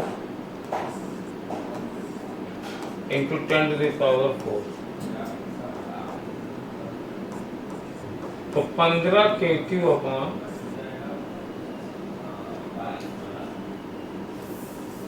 sorry मैं कुछ गड़बड़ कर गया हूँ, के q upon 2 minus k q upon 8 आएगा, क्योंकि इलेक्ट्रिक पोटेंशियल में स्क्वायर नहीं होता है। तो ठीक है, तो ये आ जाएगा 3 k q upon 8 into 10 to the power 12। अब बेटा ये potential 10 to the power 2 volt के टर्म में है, तो इसको छोड़ के आंसर देखना है, तो थर्ड आंसर हो जाएगा। हाँ बेटा, क्वेश्चन नंबर 1 से 22 तक आर्टिशन ने आपको यूनिवर्सिटी का सोल्यूशन कराया। अब मैं क्वेश्चन नंबर 23 से आपको करा रहा हूँ। और क्वेश्चन नंबर 23 पे एक फिगर बना हुआ है और वहाँ पे इक्विवेलेंट फोकल लेंथ आपको कॉम्बिनेशन ऑफ लेंस की कैलकुलेट करनी है। तो अगर मैं बात करूँ तो यहाँ पे कहीं इस लेंस का सेंटर ऑफ कर्वेचर होगा, क्योंकि हमें प्लस और माइनस कब लेना है कब नहीं लेना है, ये इससे हमारा माइंड मेकअप क्लियर रहेगा। तो अगर मैं बात करूं पहले इधर इस कर्व की बात करूं तो ये एक प्लेन कर्व दिखाई दे रहा है और एक ये आपका कर्व्ड कर्व दिखाई दे रहा है। तो इसका रिफ्रैक्टिव इंडेक्स क्या है? 1.6। तो जो आपका की कॉन्सेप्ट है इस क्वेश्चन को सॉल्व करने का, mu minus 1/r1 minus 1/r2, ये लेंस मेकर का फार्मूला है, ठीक है ना। अगर मैं इधर लेंस मेकर का फार्मूला लगाता हूँ 1/f1, वहां यहाँ पर रिफ्रैक्टिव इंडेक्स को मैं म्यू लिख रहा हूँ, यहाँ पे n से डिनोट किया गया है। तो ये 1.6 माइनस 1, और ध्यान से देखोगे तो यहाँ पर ये प्लेन सरफेस आपका क्या है, ये आपका प्लेन सरफेस है, तो इन्फिनिटी हो गया r1 माइनस। और देखो इस सरफेस के लिए सेंटर ऑफ कर्वेचर इधर है, तो आपका साइन प्लस ही रहने वाला है, तो ये माइनस आपका 1/20। अगर इसको सॉल्व करेंगे तो ये 0.6/20 माइनस में आ गया, ठीक। अब अगर हम इधर वाले की बात करें तो यहां भी हम देखेंगे 1/f3 1.6 माइनस 1, और जब आप इधर देखेंगे तो बेटा यहां पर आपको ये आपका फर्स्ट सरफेस दिखाई दे रहा है और इसके लेफ्ट साइड पे आपका ये है, तो ये माइनस साइन के साथ आएगा, माइनस का 1/20 और माइनस का इन्फिनिटी, तो इसका भी आपका माइनस का 0.6/20 दिखेगा। अब मैं इस लेंस की बात करूं, ये जो आपको r1 जहां पे लिखा हुआ है, तो 1/f2 बराबर, और इसका रिफ्रैक्टिव इंडेक्स दे रखा है 1.5, तो 1.5 माइनस 1 1/20 माइनस माइनस 1/20, तो 0.5 इंटू 2/20, तो ये 1/20 है, ठीक है ना, सभी के सभी सेंटीमीटर पे है। तो अब हमें कॉम्बिनेशन का फोकल लेंथ निकालना था, तो कंबाइंड लेंस का focal length 1/f 1/f1 plus 1/f2 plus 1/f3 ये हो जाएगा। और यहाँ पर देखो तो 0.6/20 ये माइनस का, ये 1/20। जब आप इसको देखेंगे तो ये आपका आएगा माइनस का 1.2/20 प्लस का 1/20, सॉल्व करोगे तो माइनस का 0.2/20 आएगा। तो यहाँ से f आपका आ जाएगा माइनस का 100 सेंटीमीटर। तो जो कंबाइंड लेंस का फोकल लेंथ होगा या जो कॉम्बिनेशन का फोकल लेंथ होगा वो माइनस का 100 सेंटीमीटर है, और उस तरह आपका फर्स्ट ऑप्शन सही होगा, ठीक है ना। चलिए 24, the maximum kinetic energy of emitted photo electrons in the photo electric effect is independent of. तो बेटा आपने पढ़ा होगा जो ई के है E-5, ये H new minus H new not हो गया, ये वर्क फंक्शन है, ये थ्रेशोल्ड फ्रीक्वेंसी है, लैम्डा के टर्म में देखा जाए। इस तरह के कुछ फार्मूले हम लोगों ने पढ़े, ठीक है ना। तो अगर हम बात करें तो यहां पर कह रहा है कि किससे डिपेंड नहीं करती है, तो फार्मूला में देखो वर्क फंक्शन दिख रहा है, मतलब इस पर डिपेंडेंसी बनती है। और कहीं भी आप देखोगे तो ये इंटेंसिटी का कोई रिलेशन नहीं दिखाई देता है। तो जो आपका मैक्सिमम काइनेटिक एनर्जी वो इंटेंसिटी पर डिपेंड नहीं करती है, फ्रीक्वेंसी पर डिपेंड करती हुई दिखाई दे रही है, वेवलेंथ पर डिपेंड करती हुई दिखाई दे रही है। आपको निकालना था किससे इंडिपेंडेंट है, तो आपके लिए कौन सा ऑप्शन हो गया, सेकेंड ऑप्शन हो गया। चलिए question number 25, for Young's double slit experiment two statement are given below. दो स्टेटमेंट दे रखे हैं। If screen is moved away from the plane of slits, angular separation of fringes increases। तो अगर बेटा हम बात करें एंगुलर सेपरेशन थीटा बराबर होता है लैम्डा अपॉन डी। तो अगर हम यहां पर देखेंगे तो कहीं भी कैपिटल डी दिखाई नहीं दे रहा है, तो स्क्रीन को अगर हम थोड़ा शिफ्ट भी करेंगे तो एंगुलर सेपरेशन पे कोई इफेक्ट नहीं आएगा, जबकि यहां पे लिखा है इंक्रीजेस, इस वजह से ये क्या हो गया, गलत हो गया। फिगर है, if the monochromatic source is replaced by another monochromatic source of larger wavelength, the angular separation of fringes decreases. आप देख रहे हो एंगुलर सेपरेशन सीधे सीधे वेवलेंथ पर डिपेंड करता है। अगर वेवलेंथ इंक्रीज करोगे तो एंगुलर सेपरेशन भी क्या होगा, इंक्रीज होगा, जबकि यहां पे क्या लिखा है, डिक्रीज होगा। तो हिसाब से ये भी स्टेटमेंट क्या हो गया, गलत हो गया। मतलब आपके ये दोनों स्टेटमेंट क्या है, गलत है। तो आपका फोर्थ ऑप्शन होगा। Two small spherical metals ball having equal masses are made of material of density ρ1 and ρ2, और एक रिलेशन दे रखा है ρ1 बराबर 8 ρ2 and have radii of 1 millimeter and 2 millimeter. They are made to fall vertically from rest in a viscous medium whose coefficient of viscosity equals eta and whose density is 0.1 ρ2. The ratio of the terminal velocities would be। तो यहां पर जो terminal velocity का formula है v 2/9 r square rho minus sigma g upon ईटा, ये दे रखा है, ठीक। अब अगर हम इसकी बात करें तो दोनों के लिए ईटा तो सेम है, g भी सेम होगा, 2/9 भी सेम होगा। तो पर्टिकुलर इस क्वेश्चंस के लिए सिर्फ इतना रिलेशन अपने लिए सफिशिएंट है, क्योंकि रेडियस अलग अलग है और ρ1 और ρ2 भी क्या है, अलग अलग है, ठीक है ना। तो यहाँ पे अगर देखा जाए तो v1 अपॉन v2 बराबर r1 square ρ1 minus sigma r2 square ρ2 minus sigma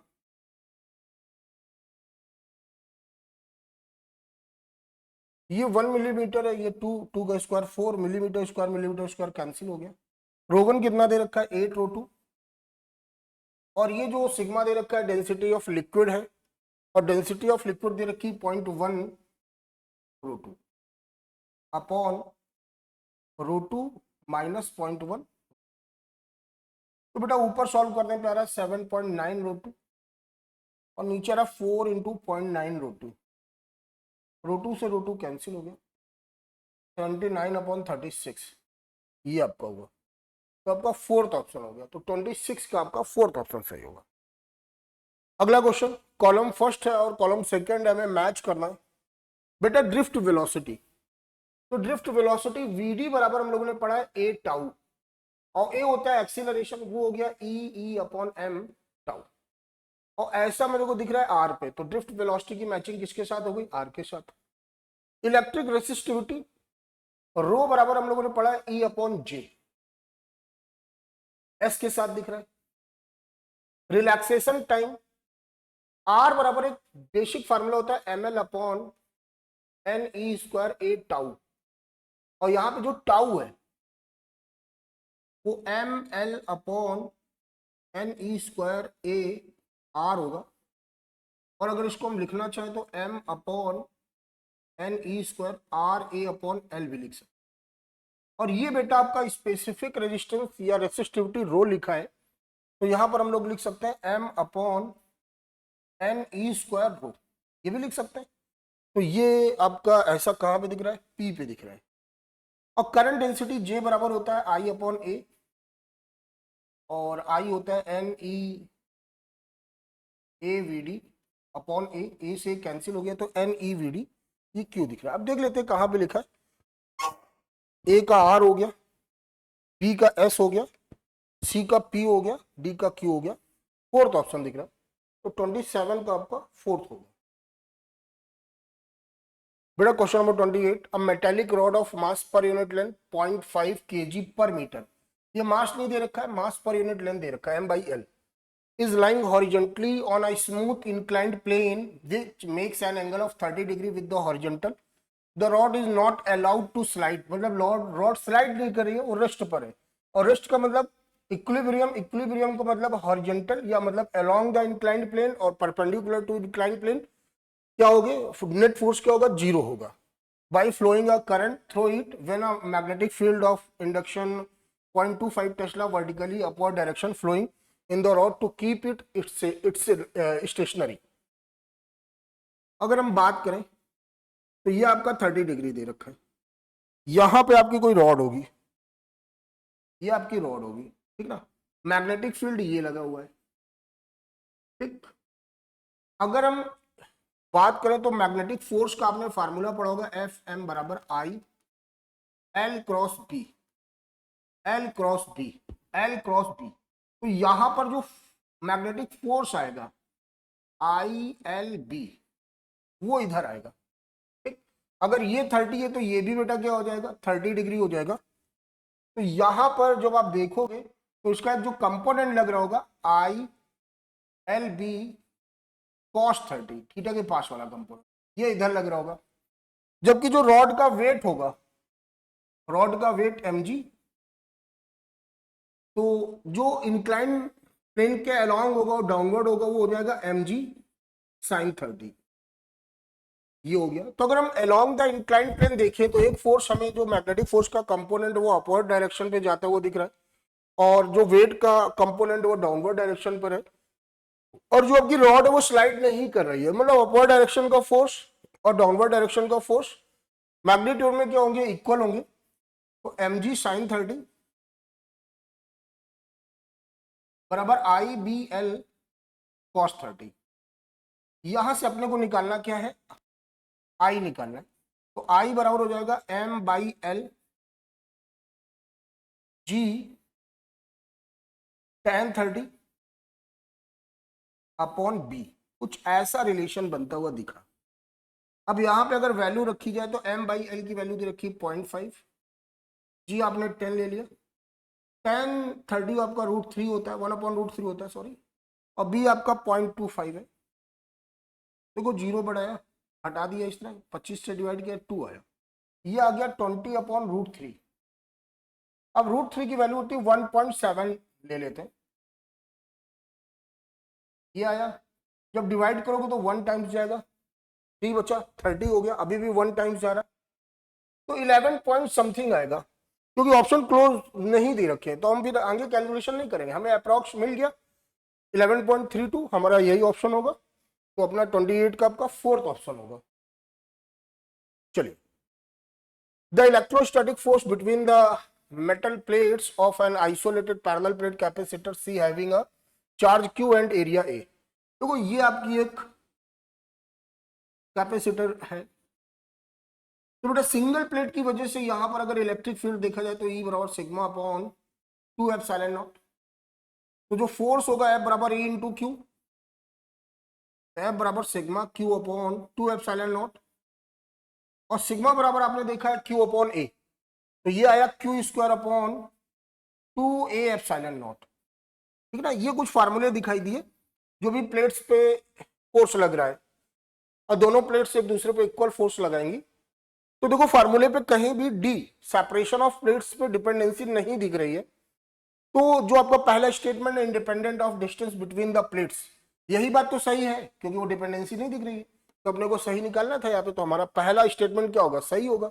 दूसरे में कह रहा है लीनियर डिपेंडेंसी है ही नहीं, ये सब डिस्टेंस की डिपेंडेंसी पे बात करें तो तीनों नीचे वाले ऑप्शन क्या हो जाएंगे, गलत हो जाएगा, अपना पहला ऑप्शन क्या हो जाएगा, सही हो जाएगा। Question number 30, an electron of mass m with an initial velocity v naught, electric field E naught I cap at t बराबर 0, lambda is its de Broglie wavelength initially, then its de Broglie wavelength at time t is। बेटा अगर हम initial की बात करें तो हम सबको पता है h upon m v naught, ठीक ना, ये आया। यहां पे बेटा जो मूविंग पार्टिकल है वो इलेक्ट्रॉन है, और इलेक्ट्रॉन अगर इलेक्ट्रिक फील्ड पे इंटर कर रहा है या मूव कर रहा है तो उस पर जो फोर्स लगेगा डायरेक्शन ऑफ मोशन के अपोजिट लगेगा, डायरेक्शन ऑफ मोशन के अपोजिट। अगर इलेक्ट्रिक फील्ड इधर है तो इलेक्ट्रॉन नेगेटिव चार्ज पे फोर्स इलेक्ट्रिक फील्ड के अपोजिट डायरेक्शन पे लगता है, अगर अपोजिट डायरेक्शन पे लगेगा तो फिर वो रिटार्डेशन वाला केस होगा, और रिटार्डेशन के केस पे v बराबर u माइनस ए टी, ये आया। और u आपका दे रखा है, u आपका दे रखा है v नॉट माइनस ए आपका small e capital E upon m into t, ये आया। तो ये टी टाइम पर उसकी वेलोसिटी आ गई, तो अब जो वेवलेंथ होगा लेमडा वो हो जाएगा एच अपॉन एम वी। हम यहाँ पे v की जगह वैल्यू पुट करेंगे,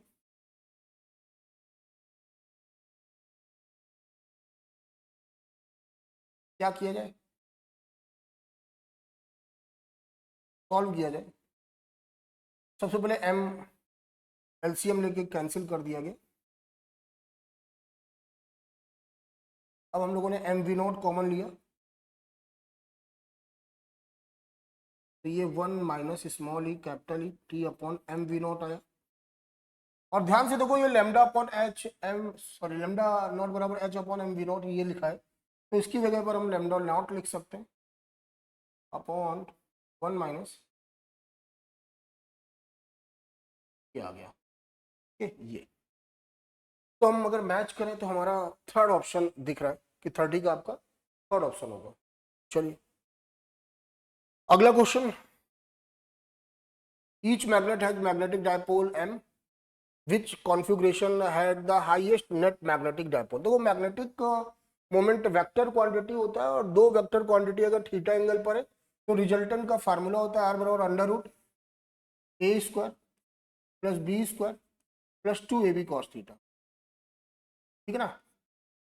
तो जो रिजल्टेंट है वो किस पे डिपेंड करता है, थीटा पे डिपेंड करता है। थीटा जितना बड़ा होगा कॉस थीटा की वैल्यू उतनी कम होगी, क्योंकि कॉस 0 1 होता है, कॉस 90 0 होता है, मतलब थीटा बड़ा ले रहे हो कॉस की वैल्यू क्या आ रही, कम आ रही है। कॉस की वैल्यू कम आ रही है तो रिजल्टेंट भी क्या होगा, कम होगा, ठीक। अगर हम यहाँ पे देखें तो यहाँ पर आपका कितना दिख रहा है, 90 डिग्री। यहाँ पे अपोजिट डायरेक्शन पर एक साउथ और इधर डायरेक्शन के हिसाब से मैग्नेटिक मोमेंट, तो ये 180 डिग्री, ये 30 डिग्री, ये 60 डिग्री। तो सबसे छोटा एंगल कहाँ पे दिख रहा है, यहाँ पे दिख रहा है, तो यहाँ पे मैग्नेटिक मोमेंट क्या होगा, सबसे ज्यादा होगा, तो आपका सी ऑप्शन करेक्ट होगा। 32, a conducting circular loop is placed in a uniform magnetic field B बराबर 0.25 Tesla with its plane perpendicular to the loop. The radius of the loop is made to shrink at a constant rate 1 millimeter per second. The induced EMF when the radius is 2 centimeter। देखो Faraday के नियम से E बराबर d phi upon dt d upon dt pi की जगह रखा B into ए, और बेटा ए की जगह रख दिया B into pi r square. अब यहाँ पे देखो श्रिंक कर रहा है, मतलब टाइम के साथ रेडियस चेंज हो रहा है।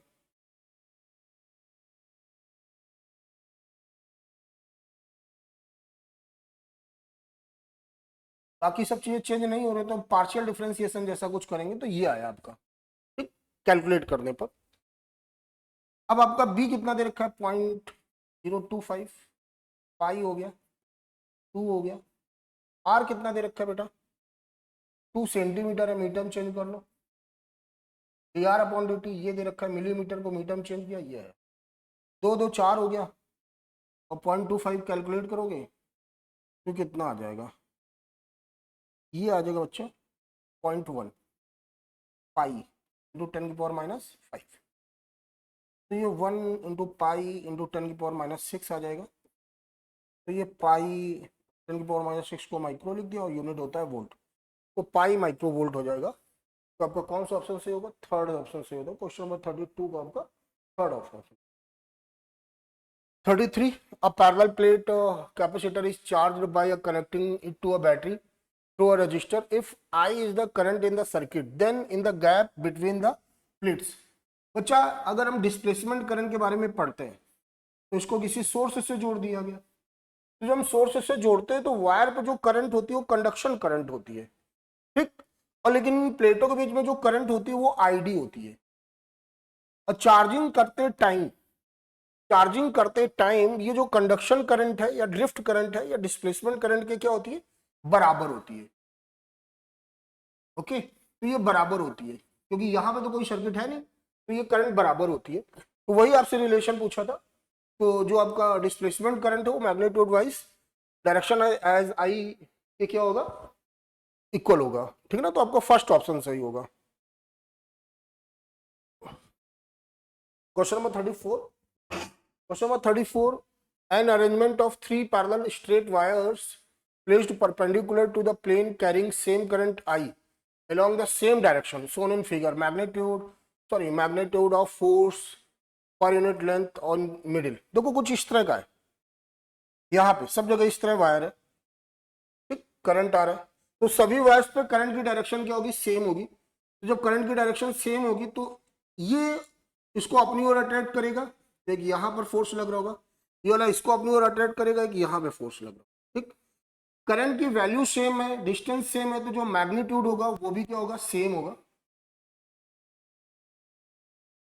और पर यूनिट लेंथ पे जो करंट होता है म्यू नॉट अपॉन 2 पाई I1 I2 अपॉन R, ये फार्मूला होता है। तो उस हिसाब से आपसे देखा जाए पर यूनिट लेंथ पे जो करंट बनेगा म्यू नॉट अपॉन 2 पाई, दोनों पे करंट सेम है आई स्क्वायर, और डिस्टेंस क्या है डी दे रही। अब देखो दो फोर्स एक दूसरे के परपेंडिकुलर है, तो जो नेट फोर्स आएगा मैग्नीट्यूड में √F1 square plus F2 square, और जब ये दोनों बराबर होंगे तो √2F1 लिख सकते हैं। तो √2 म्यू नॉट अपॉन 2 पाई आई स्क्वायर डी।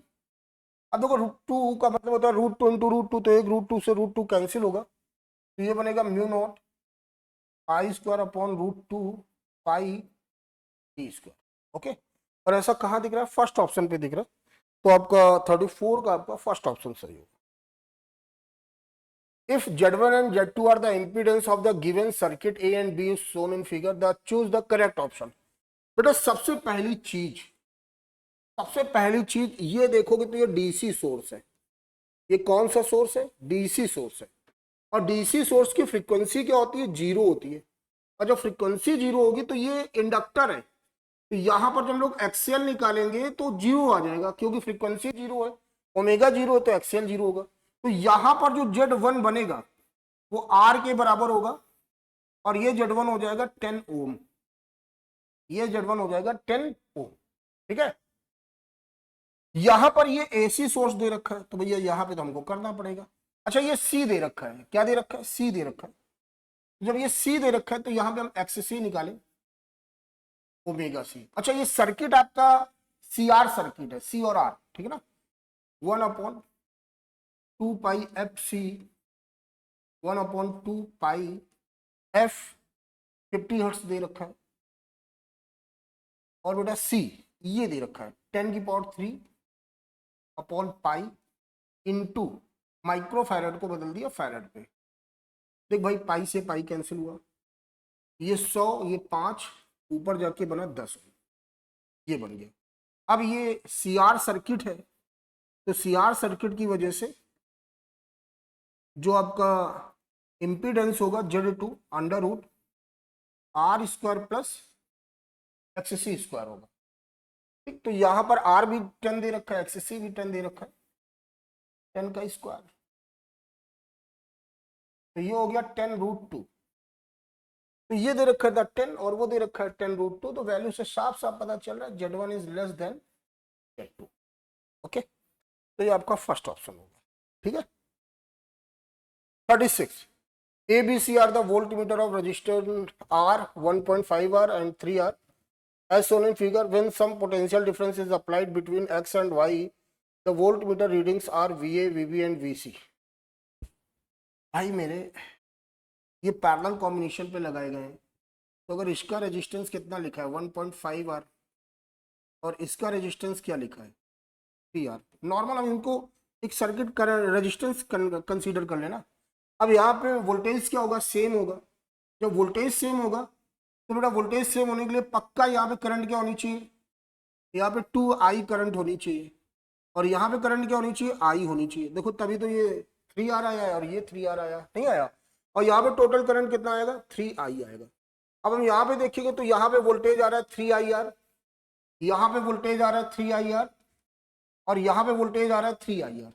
देखो तीनों जगह वोल्टेज क्या दिख रहा है, सेम दिख रहा है, तो आपका कौन सा ऑप्शन सही होगा, फर्स्ट ऑप्शन सही होगा। A microscope is focused on a mark on a piece of paper and then a slab of glass of thickness 3 centimeter and refractive index 1.5 is placed over the mark.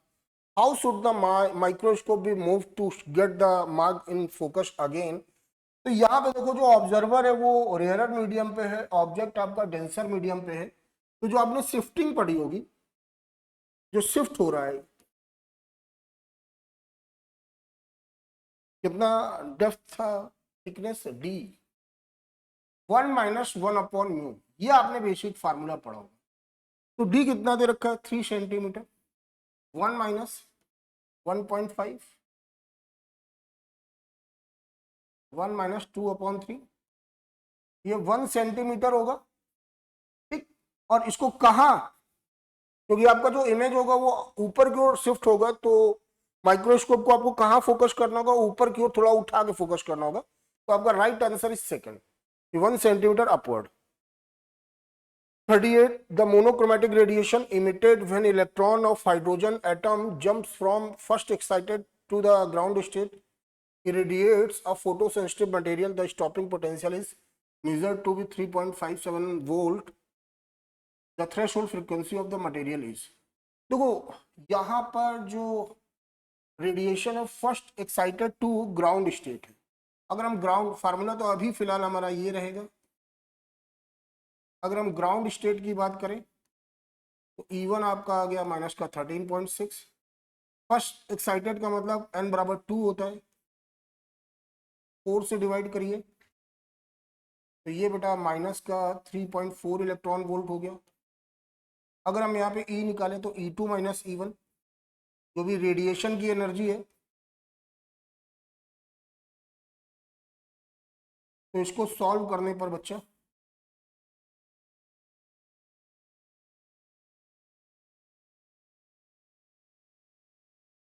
.2 electron volt होगा। ठीक, अब जब ये radiation की energy आ गई तो अब हम अपना फोटो इलेक्ट्रिक इक्वेशन लगा लेंगे, E के बराबर E - 5, E - 5, E क्या आपका होता है E V0,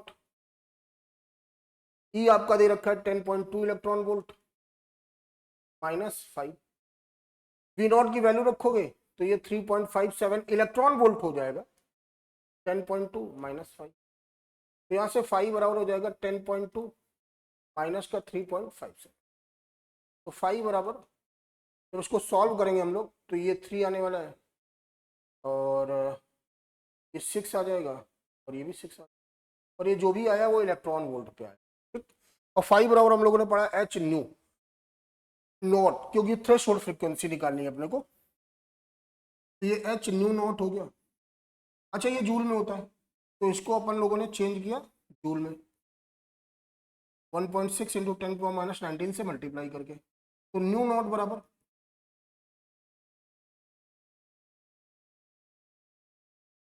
6.4 इंटू 10⁻34। ओके, ये आया।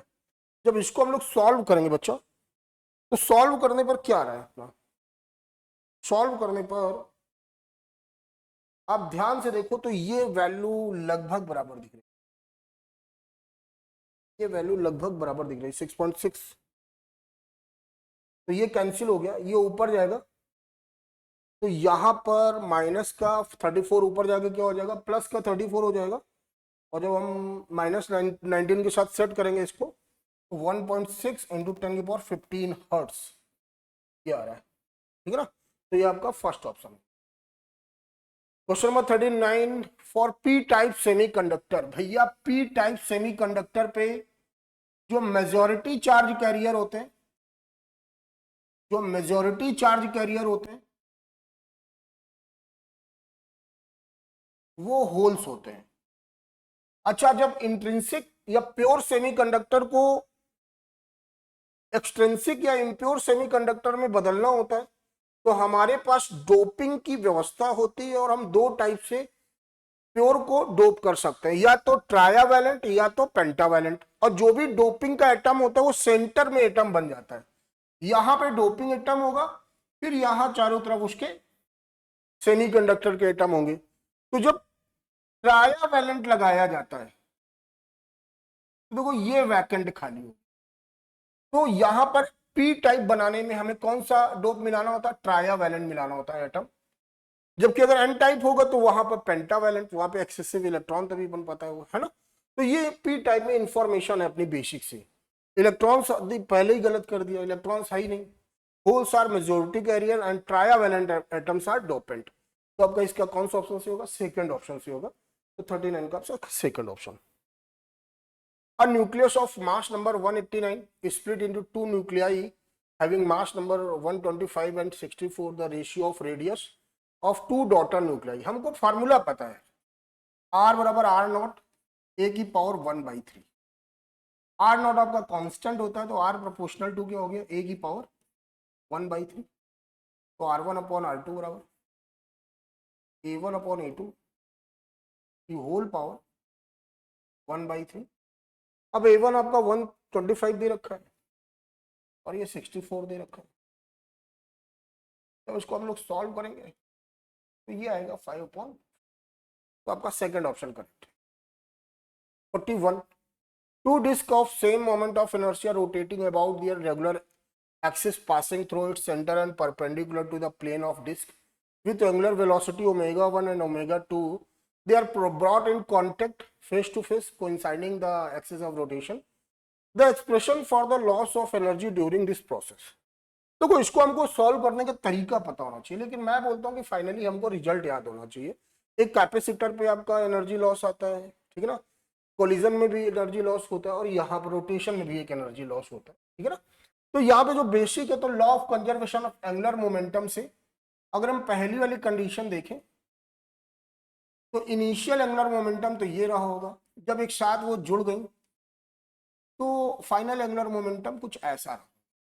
तो यहां से जो फाइनल एंगुलर वेलोसिटी आया वो ये आया।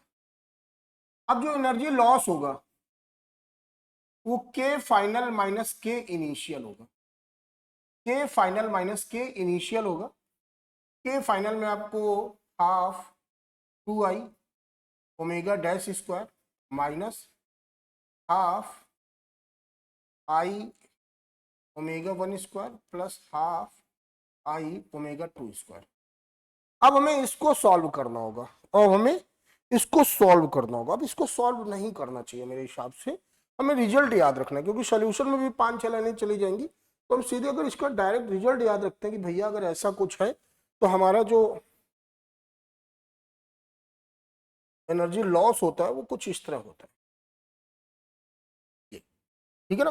तो यहाँ पर जो अपना करेक्ट आंसर है 41 का, वो थर्ड ऑप्शन हो गया। क्या हो गया? Third option.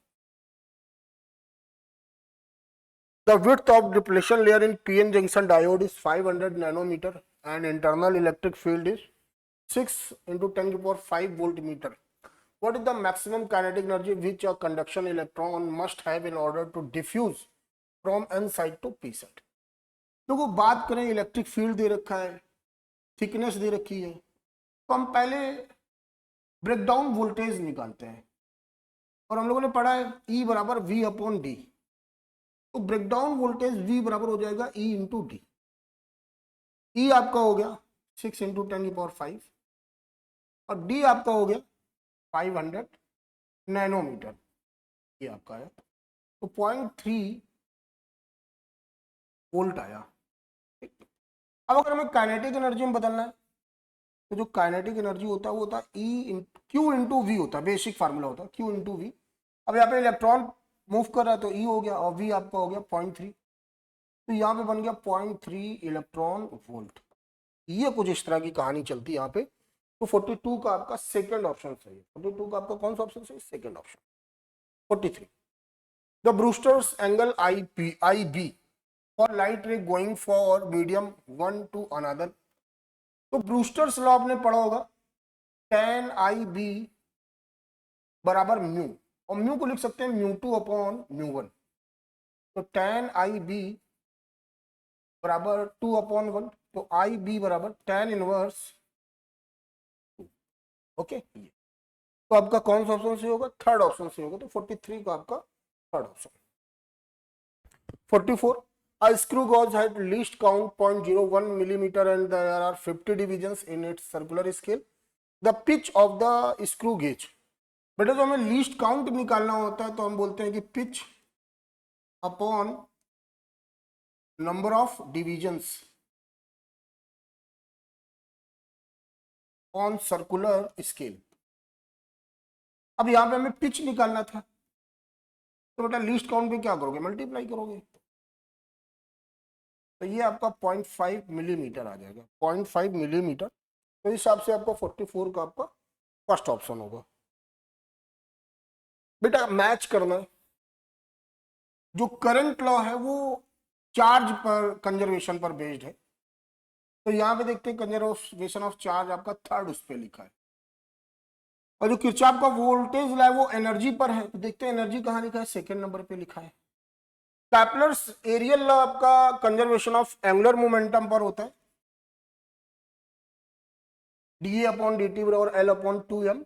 एल आपका एंगुलर मोमेंटम होता है, और यहाँ पर इलिप्टिकल ऑर्बिट बोला गया था, और लॉ ऑफ कॉन्टिन्यूटी आपका कंजर्वेशन ऑफ मास पर बेस्ड होता है। कुछ इस तरह की मैचिंग होगी। बड़े आसान आसान लॉ दे रखे थे और बड़े पॉपुलर है, सबको याद भी होते हैं सब।